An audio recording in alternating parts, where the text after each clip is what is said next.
गुरु नाहीच केला. तुम्ही जन्माला आला, 2 मिनिटं सांगू नये, जन्माला आला आणि चालायला लागला. मग आई काय सांगती, बाळा ह्या पायातली चप्पल ह्या पायात घाल आणि ह्या पायातली चप्पल ह्या पायात. आई कोण झाली? बरोबर आहे.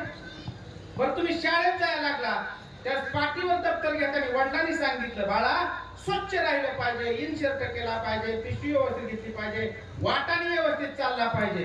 वडील कोण झाले? बरोबर.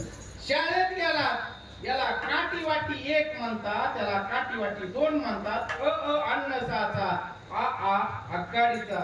पुढे जाऊन सांगू, 12 खडीचं पहिलं अक्षर काय आहे? अ म्हणजे अज्ञान. आणि 12 खडीचं शेवटचं अक्षर काय आहे? काय आहे? अरे अज्ञानाकडून ज्ञानाकडे जो नेतो ना त्याला गुरु म्हटलं जातं. त्याला अज्ञान नाहीच करतात त्याला गुरु म्हटलं जातं. लक्षात, मी गुरु शिवाय बोलणारच नाही तुमच्या. आलं का लक्षात? गुरु फार महत्वाचा आहे. चला पुढं. शाळेत कोण झाला? गुरु झाला. पुढे आला, 5वीत गेला. बरोबर आहे. 5वीत गेल्यावर सज्जनांनो याला माणिकचंद म्हणतात.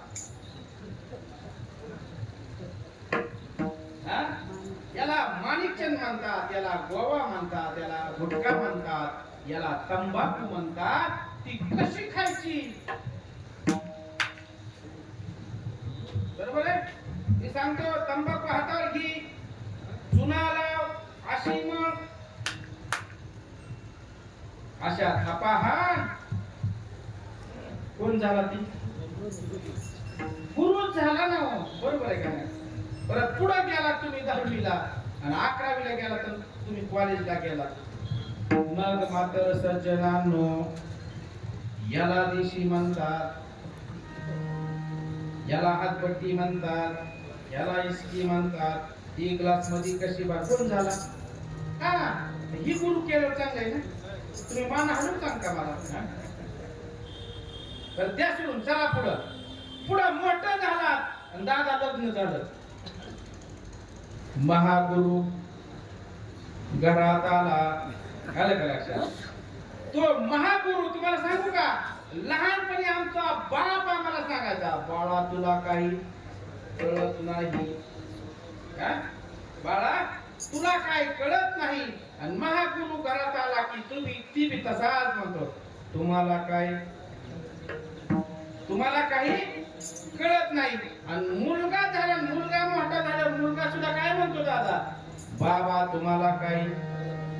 अरे बेट्या कळल्याशिवाय इथपर्यंत आलो का मी? कळत नाही का? अरे सगळं कळतंय पण फक्त मला मांजरासारखं डोळं झाकावं लागतात. मांजरासारखं डोळं झाकावं लागतं. कळत नाही का सज्जनांनो? सगळं कळतं पण आम्हाला ज्ञान देणारी आमची पत्नी आहे ना, अरे ती जर चांगली भेटली आमच्या जीवनात तरच परमार्थाची वाटचाल चांगली होती. नाहीतर अन्यथा परमार्थाची वाट कधी. पण संसार कुणाचा सुखाचा झाला? कुणाचा सुखाचा झाला? शिवजी तुमचा सुखाचा आहे का? माझ्या समाधानासाठी नका म्हणू तुम्ही. अहो माझा समाधानाचा नाही, माझा.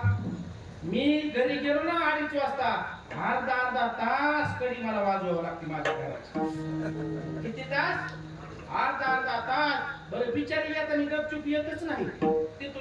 तिथूनच सुरू करते बडबड करीत. आलं बाया कीर्तन. काय सांगतो सज्जनांनो, संसार कुणाचा सुखाचा नाही. लटिका व्यवहार सर्व हा संसार. लटिका व्यवहार सर्व हा संसार. लटिका व्यवहार सर्व हा संसार. लटिका व्यवहार सर्व हा संसार.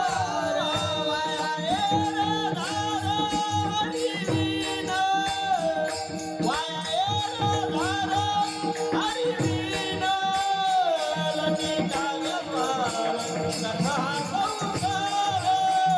लटिका व्यवहार सर्व हा संसार. लटिका व्यवहार सर्व हा संसार. लटिका व्यवहार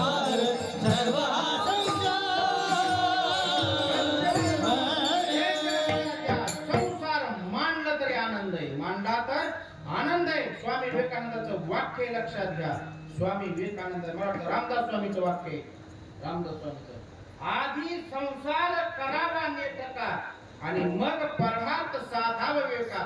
ज्याचा संसार नीट आहे ना त्याला परमार्थाची वाट लवकर सापडते, पण ज्याचा संसार दुबळा आहे ना त्याचा संसार, रमेश महाराज, परमार्थ चांगला होत नाही का तर तो देवापाशी जातो तर कोणत्या तरी अपेक्षेने जातो, त्याचा परमार्थ व्यवस्थित नाही ना.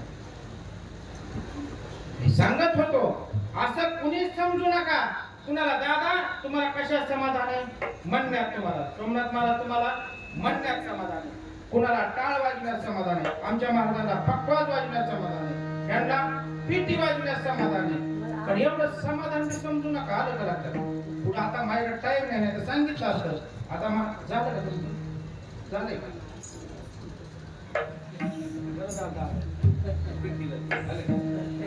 झालं का? या सांगितलं असतं करूच नका. बरं खरं सांगा, आता तुम्ही पक्वाज वाजून घरी गेला पक्वाज वाजून मग तुमचं काय झालं? हात काय झालं? हा तू करत मग तुम्ही काय म्हणणार? माझा हात घरच्यांना, बरोबर आहे का नाही? तुम्ही बरं मी उभा राहून म्हणणार, उभा राहून एका टळाला माझं पाय, बरोबर आहे मला. तुम्ही कधी गेलात माझ्याकडून 3 तास जाऊ द्या, 3 दिवस, हा त्यात मी तुम्हाला समाधान म्हणणार ना का?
सगळ्याला सज्जनानो भूस तर वाटत कधी होईल.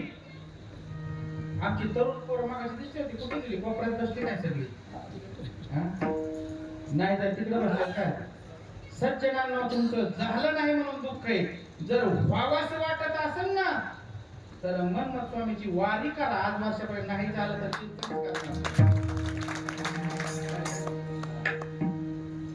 दुःख कशाचे? सगळ्याला कुणाला शिची झालं नाही म्हणून दुःख आहे आणि कायला झालं म्हणून दुःख आहे. आलं का लक्षात? किती दुःख आहे सांगू का? एका मिनिटात सांगतो. एक अंत्ययात्रा चालली होती, अंत्ययात्रा, आणि अंत्ययात्रा जात असताना पुढे कोण काहीतरी करत नव्हती, गाडगंती. एका हातात गाडगंती होत आणि एका हातात कुत्र होत. त्याच्या हातात कुत्र होत, त्या कुत्र्याला सजील होत, त्याला हार घातलं होतं.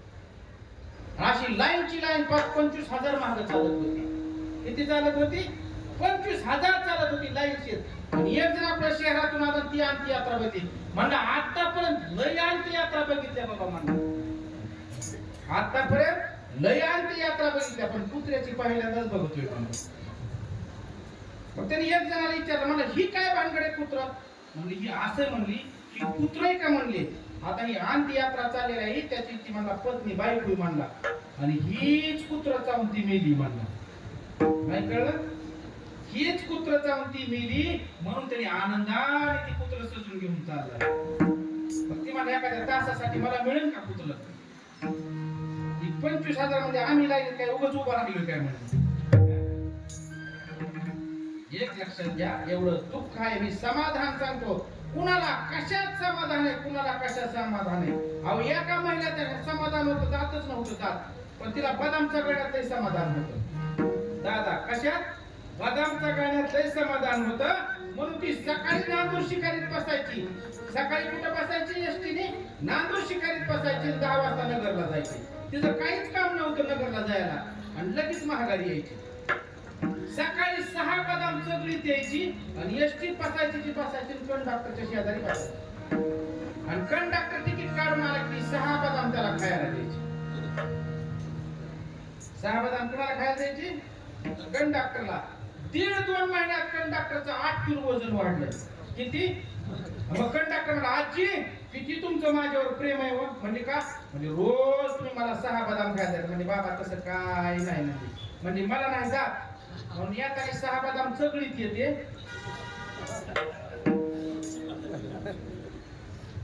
आणि तेच माझ्या तोंडातून तुला खायला देते. बघता काय माझ्याकडं चालू एसटीतच कंडक्टरने उडी टाकली. कुणाला कशात समाधान आहे, कुणाला कशात समाधान आहे? जर तुम्हाला समाधान मानायचं असेल ना, तर गुरु कन्यात समाधान माना महाराज. माझ्या लक्ष्मण महाराजांना हा अधिकार प्राप्त झाला. कशामुळे झाला महाराज? फक्त आणि फक्त गुरुच्या उपदेशामुळे आणि गुरुच्या आशीर्वादामुळे. लक्षात घ्या, लक्ष्मण महाराजांचं मूळ गाव, लक्ष्मण महाराजांचं मूळ गाव धोतर जोडीची. बरोबर आहे ना महाराज? बरोबर आहे. चुकलं तर सांगत जावा. मी तवा नाथ अपराधी. काय गावाचं नाव? धोतर जोड्याची. आष्टी सज्जनानो, ज्या महात्म्याचं आयुष्य अक्षरशः तरुणपणात आले आणि वडील वारले, आणि प्रपंचाचा बोजा सगळा कुणावर आला महाराज? लक्ष्मण महाराजावर सगळा बोजा आला. म्हणून लक्ष्मण महाराजाच्या प्रपंचामध्ये आता आपण काहीतरी केलं पाहिजे. त्यावेळेस आपली उपजीविका पाहिजे. बरं, त्यांना काय शिरजे आपल्यासारखं नव्हतं की बंगला, गाड्या, घोड्या, शेती, बाडी, बागायत, ऊस. तुमच्याकडे काय नसतं? तांदूळ, तांदूळ.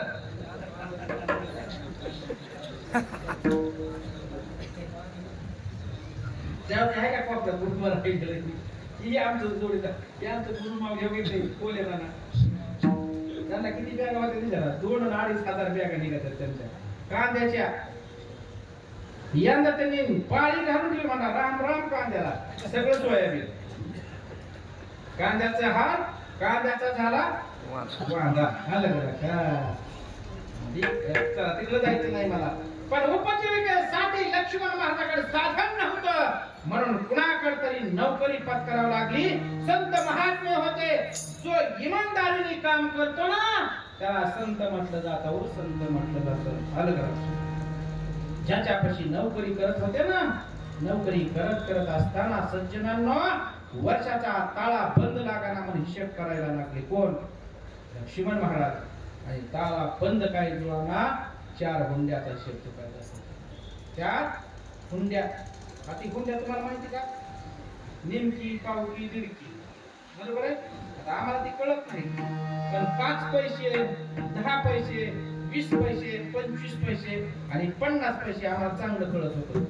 20 पैशापर्यंत जर्मनचं होतं, 20 पैशापर्यंत जर्मनचं होतं आणि 25 पैशापासून पितळाचं होतं. आणि ती कळणं गरजेचं आहे बरं का हौशा हो, कळणं गरजेचं आहे. खरं सांगा, पहिला जर अभ्यास केला, पाटा वारवाटा काटवट कुणाला कळत सांगा बरं? आता पाटा वारवाटा काटवट आहे का कोणाच्या घरात? हा, उकळ ठोंबा, उकळ ठोंबा नाही. रवी बरं, चाटू आहे का? चाटू हा, चाटू राहणार ना. लई चाटून लई चमचे. चाटू कशासाठी? चिक हटण्यासाठी. बरोबर आहे काय? पण आता हे जे आलं का शेती मिक्सर वगैरे, ही यांनी महाराज हाल करून टाकलं. हो, हाल करून टाकलं. पहिला पाहुणा आला ना बाबा, पहिला पाहुणा, तर त्याला आणायसाठी स्टँडवर जावं लागायचं. आणि त्याला आल्यावर कशाचा स्वयंपाक करायचा? दुसऱ्या दिवशी पुरणपोळीचा. आणि तिसऱ्या दिवशी स्टँडवर त्याला सोडवायला लागेल. की प्रेम होतं. आता आपण आलं की पाहुण्याला विचारतो कवा जाणार. बरं, पुण्या मुंबईला तर तुम्हाला माहिती मध्ये पुण्या मुंबईला व्यवस्था नाही. पुण्या मुंबईला जर पाहुणा गेला का तर त्याला लगेच विचारतात केव्हा जाणार. पण त्याच्या आतिथ्यासाठी मशीन आली आता नवीन. मशीन आली, काहीच करायचं नाही. पाहुण्याचा आदर आतिथ्य. पाहुणा आला मशीन मध्ये टाकला की पान खाऊनच बाहेर निघाला. स्वयंपाक करायची गरजच नाही. पण पाहुणा मशीन मध्ये टाकला आणि लाईट गेली की मग त्या पाहुण्याचा पाहुणचार बघायचा. आलं का? म्हणून संतांनो एकमेकावर प्रेम करायचं शिका. लक्ष्मण महाराजांचा 4 हुंड्याचा हिशेब चुकला आणि त्यांच्या मालकाने त्याला अरे लक्ष्मणा हिशेबाचा ताळा पण लागतोय का नाही तर सांगितलं नाही हो मालक. तर लक्ष्मण महाराजाला कामावून हाकलून दिलं सज्जनांनो आणि 1 वर्षाचा पगार माझ्या लक्ष्मण महाराजांचा त्या मालकाने दिला. ज्या ठिकाणी लक्ष्मण महाराजांनी काम सोडलं त्याच ठिकाणी महाराज या बुद्धीने तिरस्कार केला आणि सांगितलं आता प्रपंचात जायचंच नाही. आता प्रपंचात जायचंच नाही महाराज. ती नेट निघाले. ती डायरेक्ट कुठे आले माहिती का? साखर खेरड्याला आले. बरोबर, साखर खेरड्याला आले. त्या ठिकाणचे जी शिवाचार्य होते किंवा त्या ठिकाणचे जे गुरु होते ना त्या गुरुचं नाव होतं आणि जे फणसाच्या झाडाखाली साधना करीत होते ना त्यांचं नाव होतं परसिद्ध स्वामी. ते परसिद्ध स्वामी कोण सज्जनांनो सांगून जाईल 2 मिनिटात. तेच परसिद्ध स्वामी उज्जैन शाखेचे जगद्गुरु. आलं का लक्षात? उज्जैन शाखेचे जगद्गुरु ज्या बिदरच्या बादशाही साधू संतांना अटक करून ठेवलं होतं का की तुमच्याकडे पाऊस पडण्याची ताकद नाही. तुम्ही रुद्राक्ष घालता, भस्म धारण करता, गळ्यामध्ये इष्टलिंग घालता आणि पाऊस पडत नाही. ज्यावेळेस महाराज उज्जैन शाखेचे जगद्गुरु आले आणि त्यांना कळलं त्यावेळेस राजाने सांगितलं की पाऊस पाडण्यास मावशी मावशी खाली बसा, बोलू नका. 2 मला कीर्तन संपवायचं.